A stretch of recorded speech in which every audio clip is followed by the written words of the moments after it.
Okay, cut it back. Yeah, I'm as far back as it'll go. Okay. You good right there? Get it off the ground so we can test it. All right, it's day one of CarCraft Week to Wicket presented by Speedway Motors, and I'm pretty excited about this build. So am I. It's definitely different than all the other ones we've done, so yeah. I think it'll be fun. So we got an early Nova, gasser style.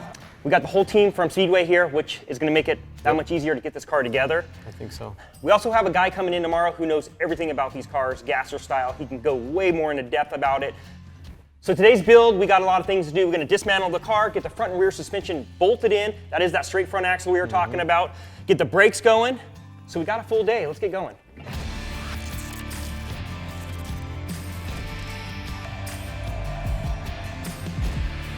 Yeah, we can do the buzz the wheels off and let's get the cross member bolts undone for the tranny.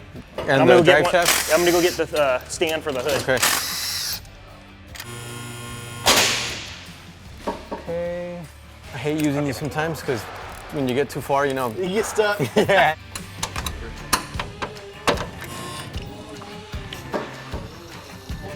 Roll one out of the dirt. All right. Alrighty, all yours. There we go. So we're taking the hood off, obviously, because we're dismantling the car. First step will be radiator, core support, engine, and trans. This car does not have a V8 in it. It has a straight 6 in it.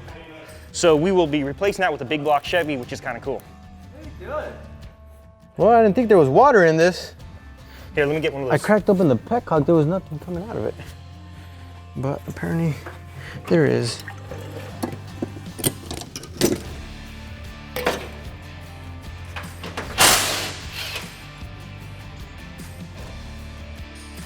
Yeah, well, the real reason we put that roll cage in there is because it had this really bitchin' 6-cylinder in there.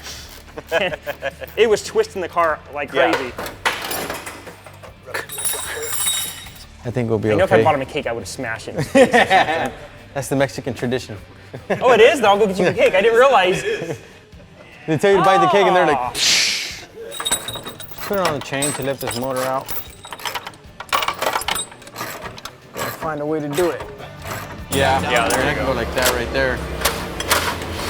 All right, careful with your back because you're coming in with the force. All right, I'm out of the way. There we are.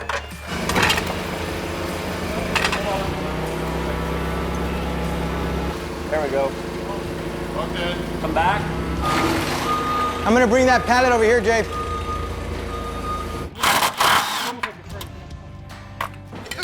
There we go. Surprise! Surprise, surprise! Oh, there you go. Look at that. You can put it over there with all the other stuff. Look at that. Who wants to buy a clip? All right, so the front clip is out of the car and it was pretty easy. There's about 14, 15 bolts that hold it in. Slide it on out. Now we're gonna prep the area, get it ready for the front axle kit. But before we do that, we're gonna get the rear end out so we can get the rear going too.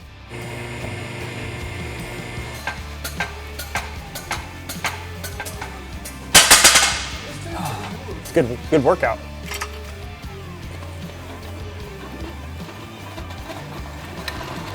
Happy birthday to you. Thank you.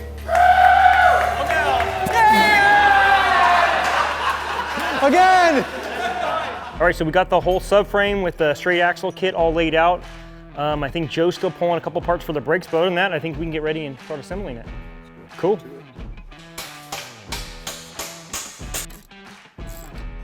It's pretty cool.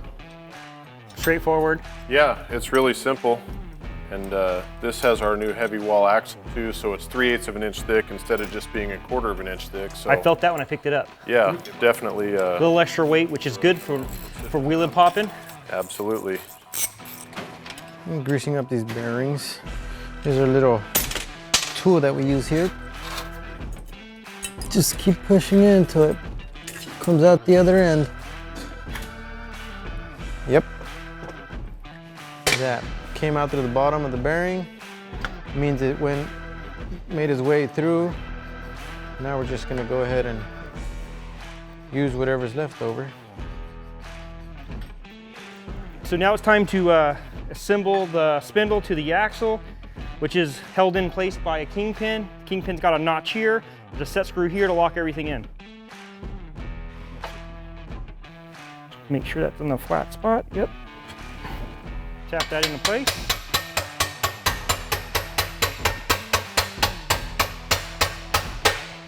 Is there It is, yeah, if you hold it on there, you see how one of these is deeper than the other?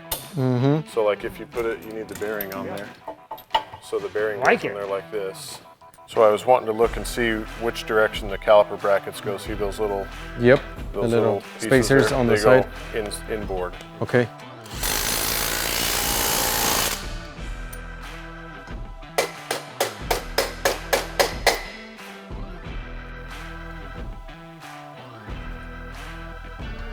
Christian, you want to hit those brackets on?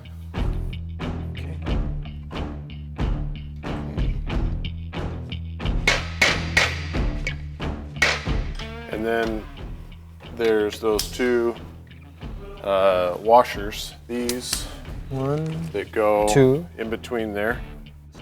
So we're gonna put our cone washer in between our bracket and our heim joint, just like that.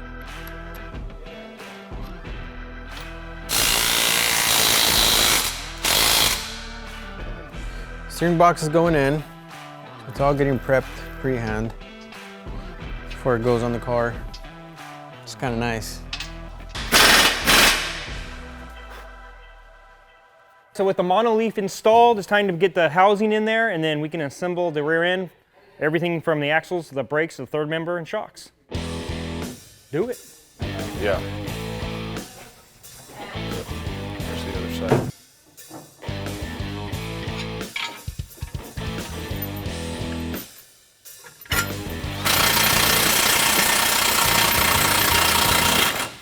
Man, they're almost a perfect height already, too.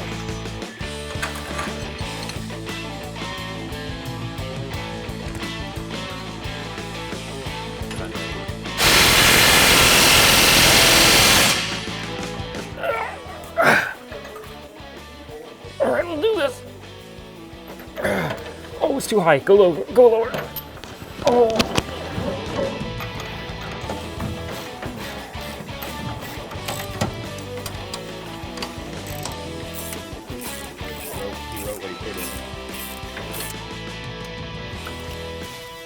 I won't put this on your cheek. Yeah,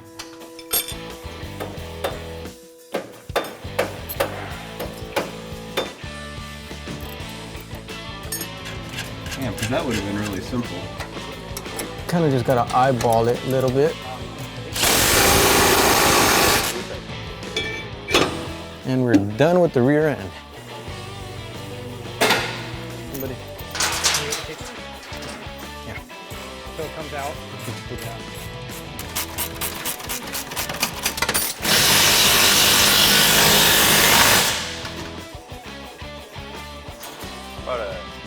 I guess you thought we were doing it too quickly.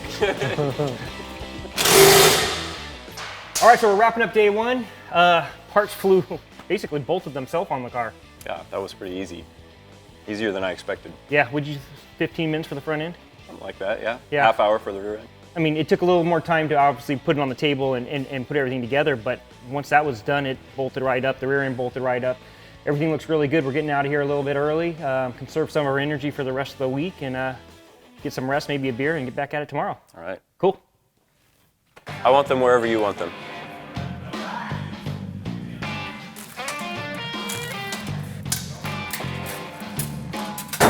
Sweet. Let me go get the vacuum and then we'll Okay. start that. All right, so it's day two of our CarCraft Week to Wicked presented by Speedway Motors. Today's parts we're throwing at this, all the plumbing of the brakes, the fuel system, trans cooler, but you know what? We get to put it in that really badass big block Chevy, backed up with the Power Glide trans, and we're gonna do a drive shaft. So with that being said, I did kind of tease something yesterday about having a special guest. Well, he's here. Steve, get in here.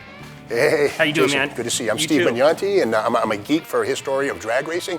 And I'm 55, may look 65, but been sort of a geek about this stuff since I was about 10 years old. And I was in Hot Rod magazine for a bunch of years, 98 through 05.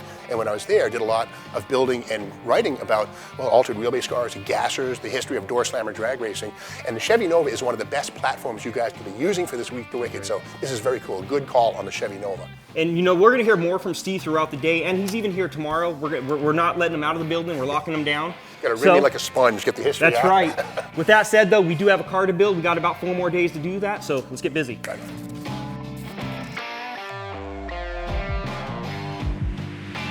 So Joe, I just looking at this and the way Christian laid it out looks good. This kind of being more of a drag car, especially being a gasser, we probably want to get this close to the front or rear axle as possible. Right. So on top of it. So if we can push it forward a little bit, I think we'll be set to go. And we need room for a battery too. Yeah. Battery. So that could go on the side maybe? That's what I was thinking. Okay. I'm on the sides for sure. Probably on the passenger side, since you have a driver on the driver's side to kind of maybe do the little counterweight there. Yep, I think that's a great idea. Awesome. We're here getting ready to bench bleed our master cylinder for our Nova. This is our Corvette style 1-inch bore master cylinder that we sell.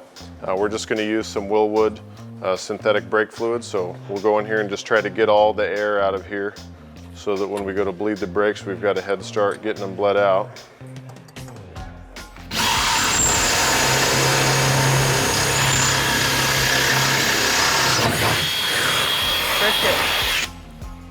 Yes. Did you see the magic smoke coming off the drill bit? You don't have to push so hard, dude. That's why you're sweating. No, this drill bit's Let the jacked. drill bit do the work. You don't need to work for the drill bit. It's just the drill bit was so worn out that it How wasn't. sweaty you are, dude. You only drilled 4 1/4-inch holes. Hell yeah. Man, I saw the trunk floor bend. A lot of folks wonder, is a gasser an AFX altered wheelbase funny car? Yes and no. The gassers came first in the 1950s, late 1950s. It was basically the NHRA designated class for gasoline-powered vehicles versus nitromethane-powered fuel cars. And those gassers tended to be closer to street-driven cars because they were more expensive and more doable.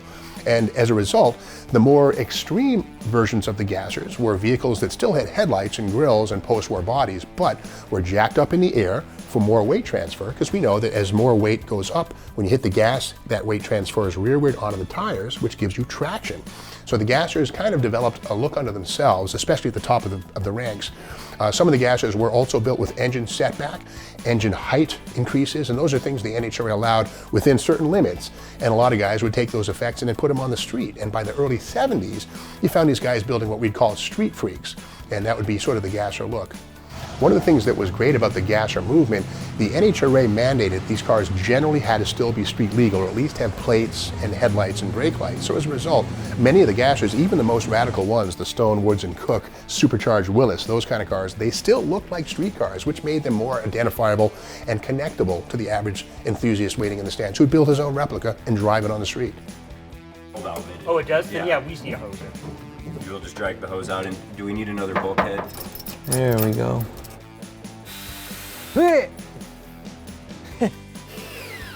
Jason, what'd you just do, bro? Oh, that's it. Bam. Okay. Just a little warm. Let's see if Christian can do it. Crazy. And a little bit of Lube? Yep, a little bit of lubey. Let's see how this goes, Jay. That's gonna be tough.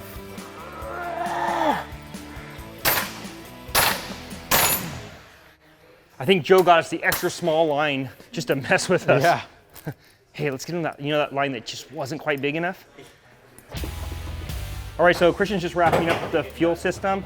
Only thing I had to add was a return line to the tank, which we just put a union in there with a couple nylon gaskets, which should be good to go. So over here, we start with our supply, which goes into our A1000 pump, into our regulator, because this pump will put out easily over 100 pounds. We only need to run 6 pounds. We got the gauge up front, that way we can adjust the regulator for the proper fuel pressure, down into a filter, out of the car with a union, and then we'll run a supply line up the frame to the carburetors.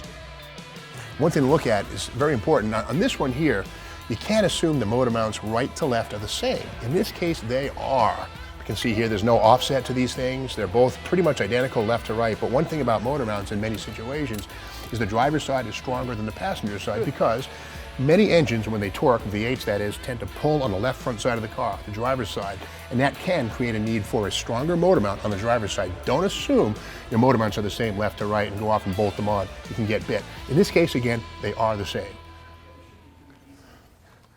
We're getting ready to put our torque converter in our TCI transmission. We've already added some fluid to the converter to lubricate the Torrington bearings and make sure that everything is a wet startup with that. We're going to uncap that now. I'm going to uncap the input shaft and stator shaft. I'm going to take some of the fluid from in the converter, which should be about halfway full so it doesn't run out of it. I'm going to lubricate the bearing surface and seal surface with some transmission fluid so they're also lubricated at startup. This will also help get that into the transmission housing. When you install a converter, you're generally going to hear 3 clunks. The first clunk is going to be the input shaft. The second clunk that you hear will be the stator going into the stator ring in the converter. And then the third and final clunk will be these tangs engaging with the pump. And we've got about an inch clearance between the face of the transmission mating surface and the pads on the converter. And that's it. Our automatic transmission torque converter is installed. Keep going. Okay, there you go. We're in.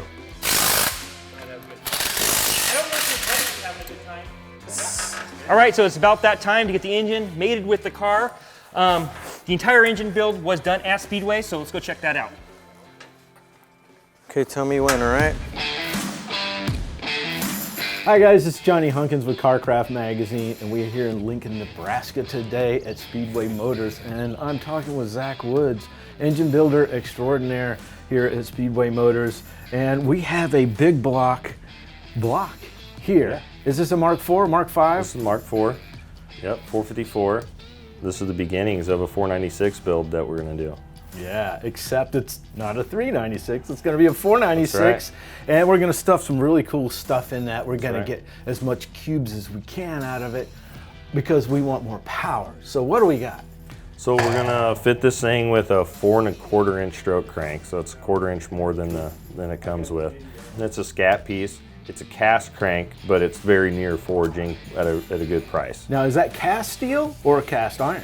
It's a cast iron crank. Cast iron crank? Yep. Pistons. Tell us about what we got. So the pistons, we got some really nice pieces from Icon. I rely on them for a lot of parts. A lot of value for the dollar. Yeah. And then to feed that, we're going to have some pretty killer induction. What do we got there? Yeah, so we got a really nice set of heads from Flowtech. They're a 320cc intake runner. They flow really well. And the castings are really nice. They're as cast. They're a really nice set of heads. Let's talk about valve train now, because I noticed you have the Isky roller lifters in there.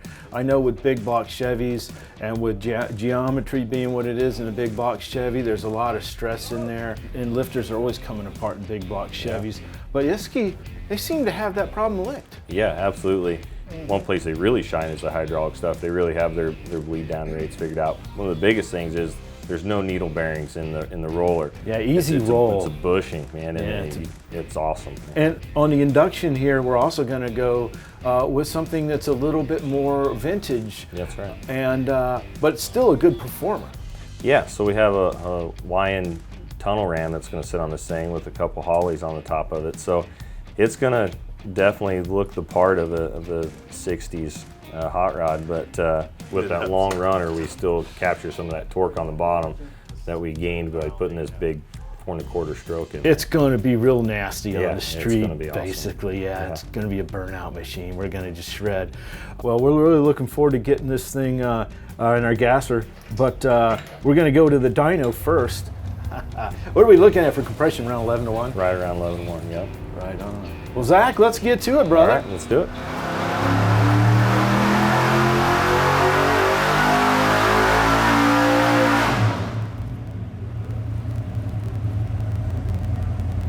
Keep going, keep going. That's sweet there. I think right on. That's all the jack's got. That's freaking nice. That's a touchdown on this side. How about you guys over here? Yeah, we're in. Now, these bolts do have shoulders on them, and I'm going to a place where the side of the insulator has a little bit of a crush to it, and also where the shoulder bottoms out, and that'll make sure that we're in the right place. And the nut that I'm using has a nylock insert, so it won't rattle loose and come out of here, which is good news. And there we are. All right, so we are wrapping up day 2, and the boys got a lot done. We have a few things hanging. We might just stick around for a couple more minutes just to wrap that up, but Thanks, Steve. You're here, and you helped. Well, it's great to be here. Now, I checked the VIN in this car. It has a 114 style code. This car was born with a 283 small block. Kind of weird, 3 on the tree, and then, of course, somewhere along the line, that went away. A 230 cubic inch inline 6 went in. Well, now it's been corrected back to a V8 with a 496 cubic inch rat motor and a power glide. This thing is going to rock. Yeah, so a little bigger engine than you came with. A little bit. A whole lot more horsepower, which makes the car a lot of fun. Yeah, it's and going to it be looks a blast. super cool. It does. M&H Race Masters, little skinny wheels on the front. This thing's going to rock. It's going to be a lot of fun. And Steve's going to stick around another day with us tomorrow. Be here. Yeah. All right, so we still got that expert help and a guy that knows all about this car. So thanks for coming. Thanks for staying. Yeah. I say we get out of here for the night at least. Let's do it. And get some rest. We're over the hump. We'll be back tomorrow. All right.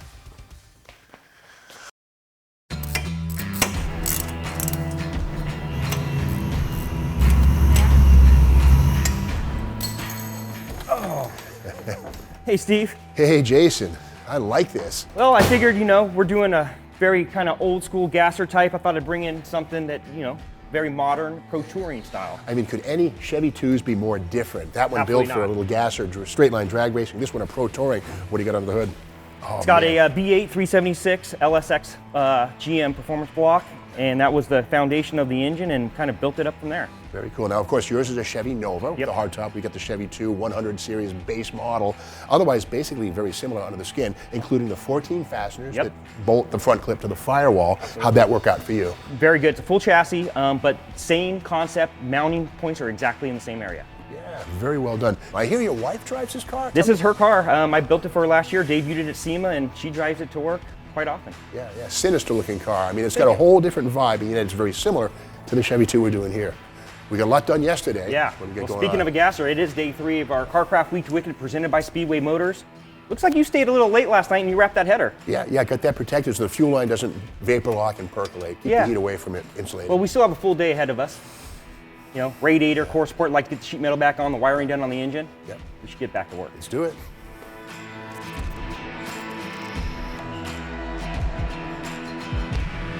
Okay, so I'm finishing up the fuel line, going to the carburetors.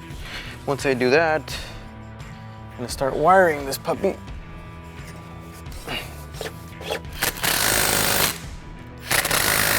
All right, so that fits good now. Just like that. All right, so the alternator's in place. We got about an inch clearance here, so we have about an inch of swing. Just gotta find the proper belt and we'll be good to go.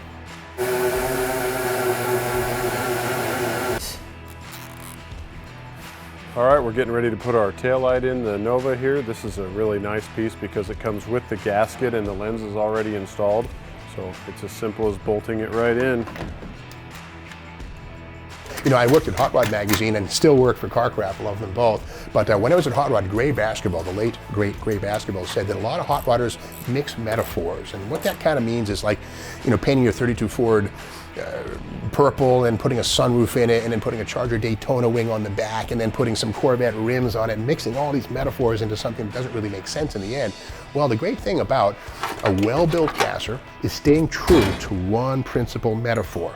And one of the best ways to do that is to study vintage copies of CarCraft and all the old great magazines. Just look at stuff that was done before 1967, for instance, or whatever model year, and borrow that look and stay away from modern stuff. And that really comes down to the engine as well. A lot of guys, to put an LS1 in a gasser might be a boo-boo. Roller coaster, ah! So obviously we need some sort of power source to fire our car up and keep it running with all the lights and switches and stuff like that. So we turn to Odyssey and we're gonna install that into this battery tray. Fits in there like a glove. Then we got this hold down. Goes like that. Up and over. It's far enough away from the negative and positive so you don't have to worry about any grounding issues. And all I'll do is put the nuts on there and trim it to size.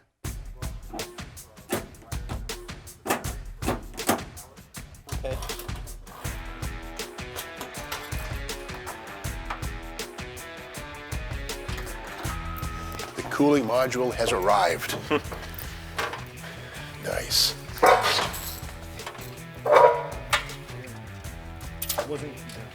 Made by DeWitt's, and I think it's just 2 rows. 2 rows. And I think they're 1.25 inches Yeah, wide. they are 2 big rows next to each other. Yeah, big wide rows. So Yeah. You know, one of those things about extra rows is a thing called delta T, the change in temperature. As the air goes from front to back, as it moves from row to row, it actually picks up more heat. The more rows, the less efficient the radiator in the long run. Better to have 2 big tubes and a bunch of little tiny ones. Right.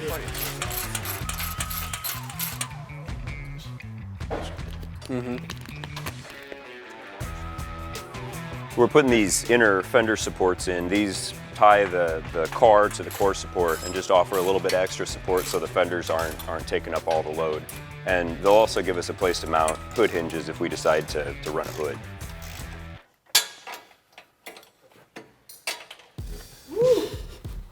Over and then in.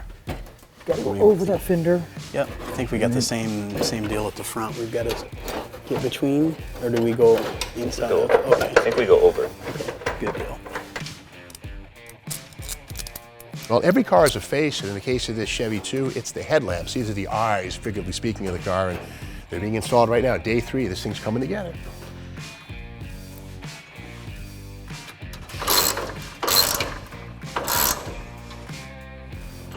Now, is this drive shaft a line you guys do?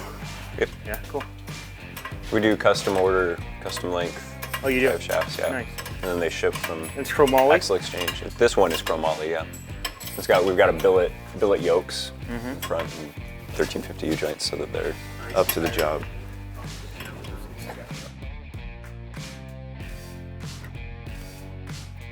All right, so we are ending our day 3, and it was a productive day. It was, yeah. The car has a face now, the fenders are on, and a lot of progress. Brakes are bled. Yep. We had some, some tedious things to do today, and it may not look like a whole bunch was done, but trust me, there was a ton of wiring. Yeah, a lot of wiring. And little things like, the steering box and the bottom of the radiator fought a little bit for the same space.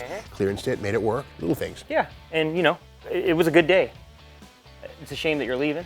I know, I gotta head back to Massachusetts, get some writing done. Yeah, I am glad there you go. came. I appreciate it. It was fun. Yeah, for sure. I'm And blessed. the wealth of knowledge was awesome. It brought a lot to the show, so thanks for that. I'm glad you guys are doing this. Keeping the spirit alive, the 60s drag racing and the street freak thing and all of that. Modern pro touring cars and handling cars are great, but let's not forget straight liners. That's right. It was fun. So thanks for coming again, and I know you got a plane to catch, so we better get out of here. Thank you for watching.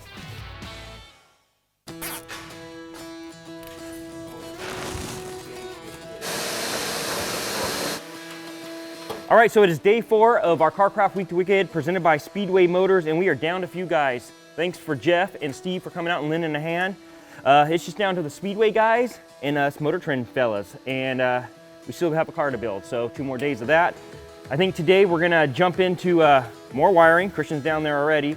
Joe's inside the car doing interior stuff. Sooner or later, we're gonna get it off the lift so we can do the steering column and a bunch more things. So vacation is over, now that the 2 guys are gone, and it's time for us to kick it in high gear.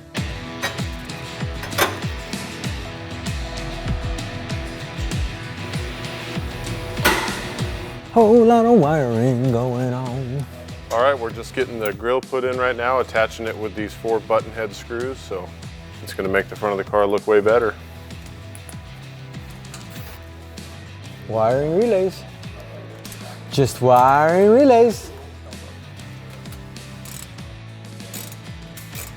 It is a bunch of wires that I have put together with all my builds.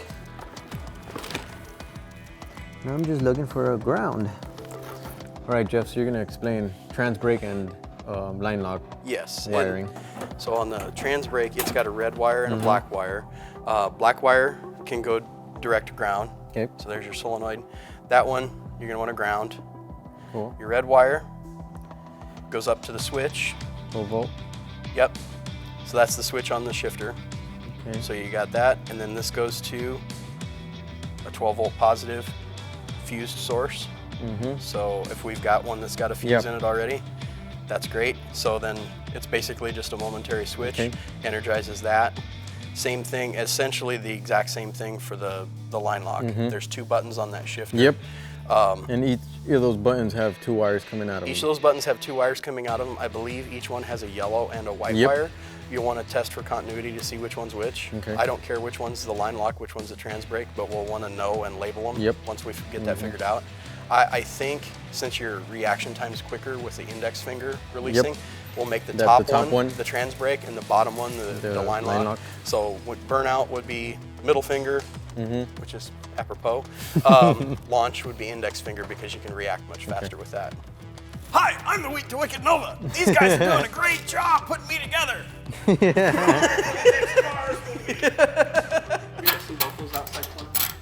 Yeah. Getting our AFCO shocks put on the front here. The shocks that come in the kit are just fine. They're a standard shock. This is going to give us a little bit more adjustability though to dial in our compression and rebound. So let's get them put on here.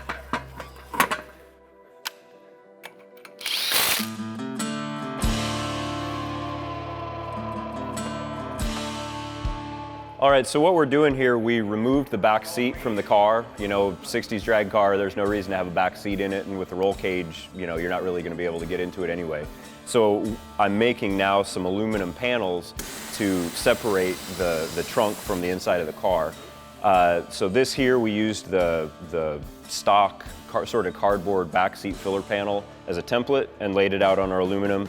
This here is gonna be the package tray. You can see we've sort of notched for the roll bar. You know, it's a lot easier to do this kind of thing if you start with a paper template. You know, paper's a lot cheaper than aluminum is. So we made it out of paper, fit it all to the car, fit it around the roll cage. And so now I'm just marking it out on this aluminum, and we'll trim it, bend it up, and screw it in place, and it'll look like a race car.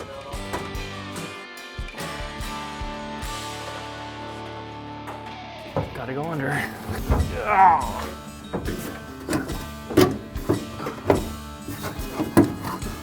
Looks all right to me. We'll weld it up in there. We're gonna have to kick that top up though.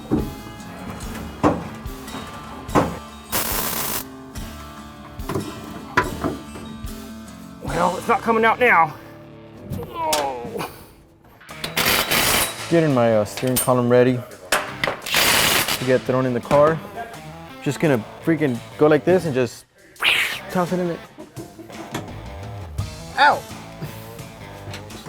Getting this mounting steering column mounted and getting chips of metal in my hair, like that one.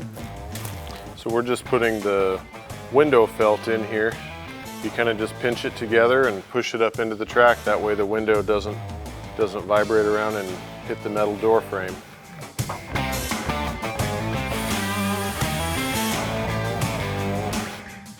Here I come!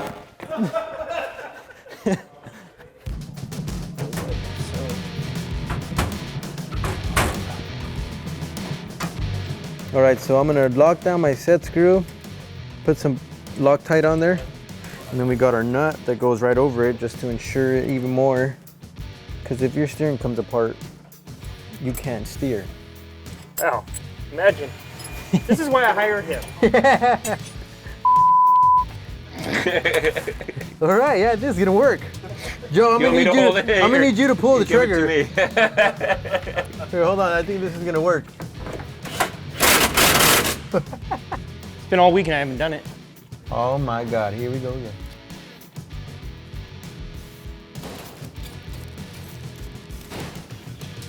Too much for me, I gotta stop.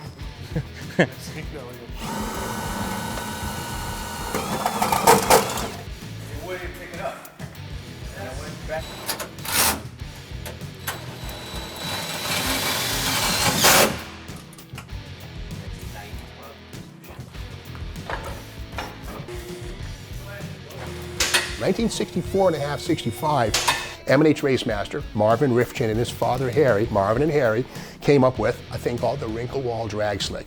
By having a really thin sidewall and a sticky, wide tread, the tire and the rim actually did a much better job of gripping the strip. And Speedway Motors offers M&H Racemaster tires to this very day, and I think we're going to see a set of those on the Week to Wicked Nova.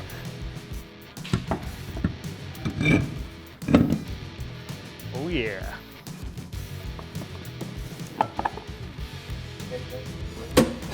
I think I gotta take one off before I go around.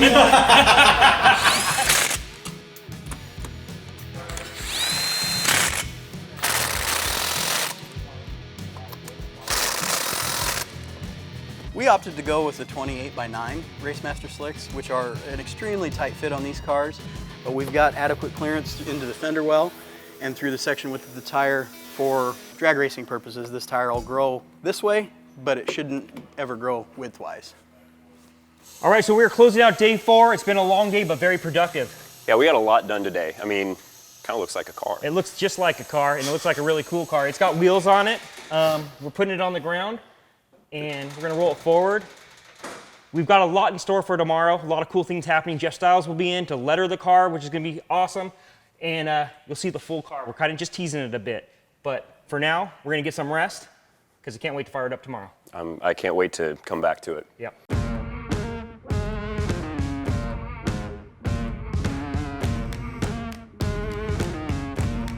All right, so it is day 5 of our CarCraft Week to Wicked presented by Speedway Motors. We are almost there. We want to fire the engine up, of course. We got some Thermaltech to throw down and subframe connectors, a little bit of wiring. Most important, we got to be done about 1 o'clock. Jeff Styles will be in here to do the lettering. And after that, we're going to make a whole bunch of noise around town.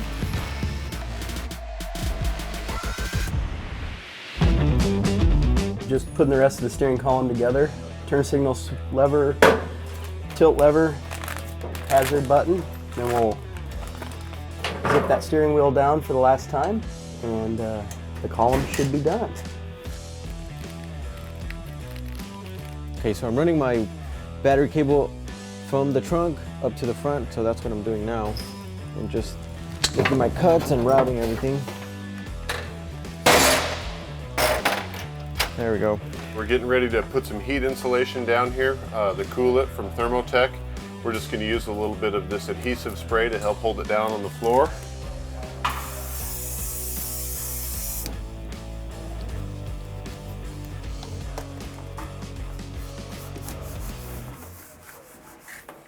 One of these rollers works really nice. You can get in there and get all the air bubbles out. Is that all of it right there? Yep. Okay. You gonna put a couple clamps in here? Yeah, some Adele clamps. I'm gonna throw in our old gauges to fill up some space here. Now let's see if this is in my way. I'm pretty sure it's gonna be.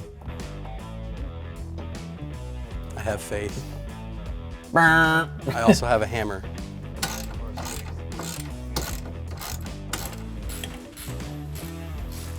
I'm cool with that. Made it happen, baby. Got our Stewart Warner Green Line tack that we've installed in our Speedway Motors Universal Tack Cup. This is a 3 3/8 tack. We're clamping it to the steering column, kind of like they did in the 60s. It's a quick and easy add-on. This tack has studs on the back of it. I've trimmed those back a small amount so that it can sit in this cup all the way, just like this. All right, so anytime you go to a track of any kind, they're gonna mandate you have some sort of recovery system. So I did the overflow tank here, which ties into the radiator. But just in general use, driving around the streets, you should probably have one on your car. That way, if it does puke out, the tank will fill it up. As the tank cools down, it should suck it back in.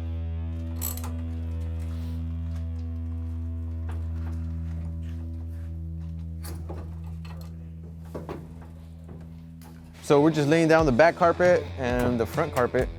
So we're gonna mark our holes. I'm gonna get under, mark them, and then we'll punch them through, set the carpet in for good, and then throw our seats in.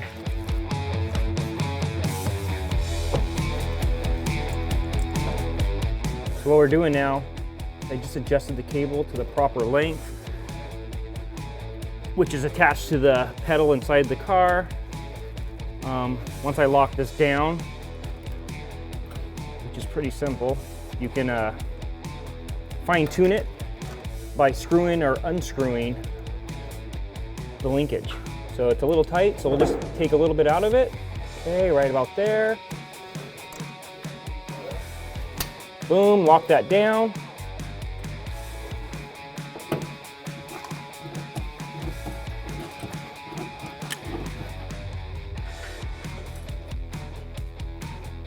We put our Speedway adjustable seat sliders on the bottom so that we don't just have a fixed seating location. We can adjust it for everybody from me to Zach, even maybe Christian. Yeah.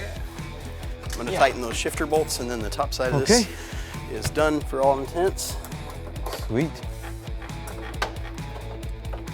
That shit gonna look good in there. Right there.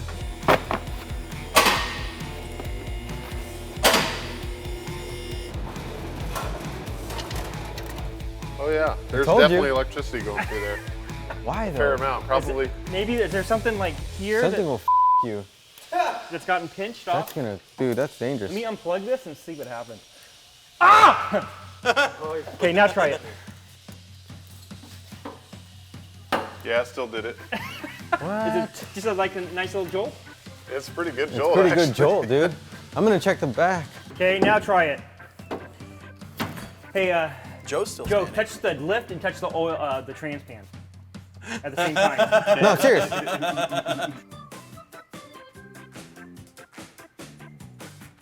Go. Ah, yeah, it's doing it. That's because I haven't hooked. Now do it. Yeah, that's There's why. the well. Somehow the well So it is was- putting a little bit of current in Well, there. it was, well, that means the chassis is grounded pretty good. I mean, it's getting. Yeah, if it's going through the tranny pan gasket and Yeah. just the bolts That's to funny. get to the. Because, dude, I touched it and I was like, Want me to tack that, Joe, while you hold it? Yeah. Yeah.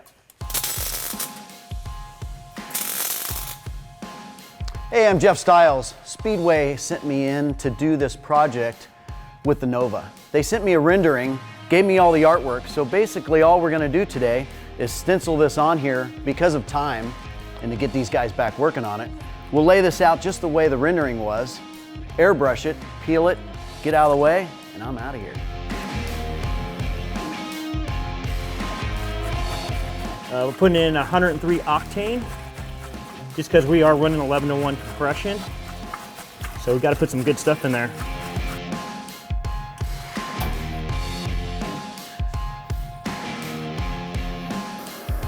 So what I've done is I've adjusted to the 6 PSI, and we'll play with it from there. All right, we're good. Everything's locked down.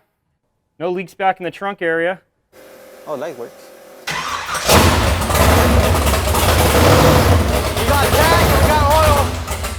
Tack and oil, Ron. We got oil. There you go. Tack work. Yeah. Lit up. Yeah. When you go like this, tack and oil work, you go, Yeah.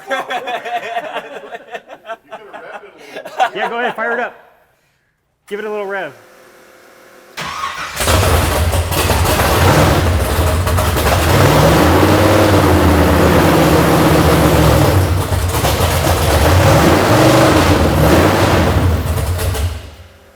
That's all you get. All right. I rattled my ears. What? This is now officially the quickest. I wasn't looking at the time. This is officially the quickest fired up. Oh, really? The last one was maybe a second behind.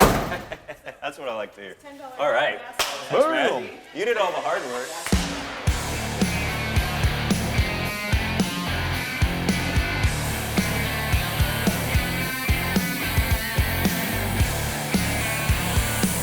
All right, so we're just about finished up with the car. Jeff's over there lettering it. But the guy's got to catch a plane. And I got to say, thanks for coming out. It's been a blast. I had a lot of fun, and this is probably one of my favorite pieces of the build for sure. Yeah, same here. Thanks for having us. We had a ton of fun. Awesome. Hope you find all the tools. And I hope we do another one really soon. Likewise.